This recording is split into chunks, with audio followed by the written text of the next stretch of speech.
اللہ تعالیٰ نے قرآن مجید فرقان حمید میں ارشاد فرمایا وَعِبَادُ الرَّحْمَنِ الَّذِينَ يَمْشُونَ عَلَى الْأَرْضِ هَوْنًا، فرمایا جو رحمان کے بندے ہیں وہ زمین پر عاجزی کے ساتھ چلتے ہیں، آہستگی کے ساتھ چلتے ہیں۔ وَإِذَا خَاطَبَهُمُ الْجَاهِلُونَ قَالُوا سَلَامًا، اور جب جاہل ان سے بات کرتے ہیں، مخاطب ہوتے ہیں تو وہ کہتے ہیں سلام، تمہیں سلام ہو۔ رحمان کے بندوں کا یہ طریقہ ہے کہ وہ زمین پر عاجزی کے ساتھ چلتے ہیں، انکساری ان کے مزاج کا حصہ ہوتی ہے۔ اللہ تبارک و تعالیٰ کی عظمت کا احساس انسان سے احساس برتری کو چھین لیتا ہے۔ جب انسان یہ سمجھتا ہے نا کہ میں اللہ کا بندہ ہوں، تو پھر اس کے اندر تکبر، خود پسندی، عجب، برتری پیدا نہیں ہوتی۔ اللہ تبارک و تعالیٰ کی شان عظمت و جلال جس شخص کے ذہن میں ہو، وہ بندہ کسی بھی بڑائی کا شکار نہیں ہوتا۔ ہاں، کچھ ایسے ناعاقبت اندیش ہوتے ہیں جن کی کامیابیاں، جن کے عہدے، جن کی دولتیں اور جن کی ذہنی اختراع انہیں تکبر میں مبتلا کر دیتی۔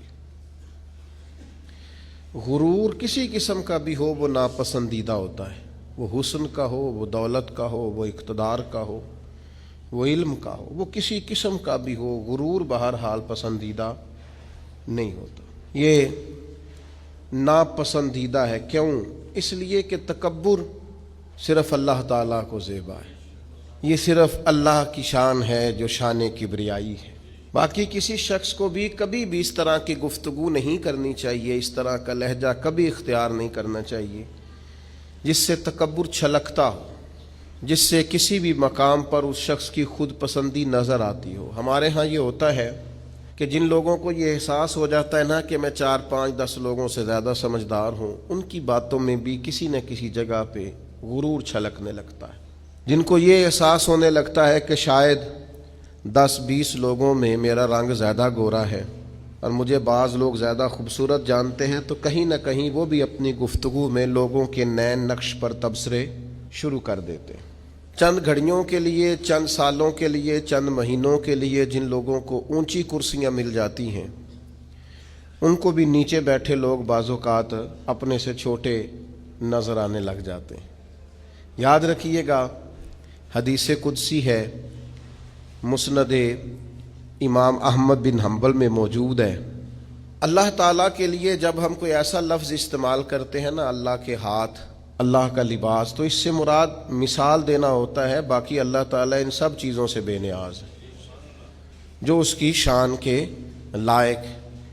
مسند امام احمد بن حنبل میں حدیث پاک موجود ہے، حضرت ابن عباس رضی اللہ تعالیٰ عنہ بیان فرماتے ہیں کہ نبی کریم صلی اللہ تعالیٰ علیہ وسلم نے ارشاد فرمایا کہ اللہ تعالیٰ فرماتا ہے کبریائی میری چادر ہے۔ میں کہہ چکا ہوں کہ ان لفظوں کا معنی جو اس کی شان کے لائق۔ رب فرماتا ہے کبریائی میری چادر ہے اور بڑائی میرا تہمد ہے، میرا لباس ہے۔ جو ان دونوں میں سے کوئی چیز مجھ سے چھیننا چاہے گا میں اسے جہنم میں پھینک دوں گا۔ یہ کبریائی، یہ بڑائی، یہ تو میرا لباس ہے جو اس کی شان کے لائق۔ بندہ ہی اچھا لگتا ہے، بندہ اس کو خدا بننے کی کوشش معاذ اللہ نہیں کرنی چاہیے۔ اگر آپ سمجھدار ہیں تو اپنی سمجھداری اللہ کی رضا کے لیے خرچ کریں، اگر آپ دانا ہیں تو اس چیز کو تلاش کریں جو اللہ تبارک و تعالیٰ کی رضا تک لے جائے، اگر آپ صاحب اقتدار ہیں تو اللہ کی مخلوق کی بہتری کر کے اللہ کی رضا کا حصول کریں، اگر آپ کو لگتا ہے کہ اللہ نے آپ کو حسن یا علم یا کوئی خوبی دوسروں سے زیادہ دی ہے تو آپ دوسروں سے زیادہ عاجزی کریں، اس لیے کہ جب اللہ تعالیٰ نعمتیں زیادہ دے تو پھر انسان میں عاجزی بھی، لیکن لوگ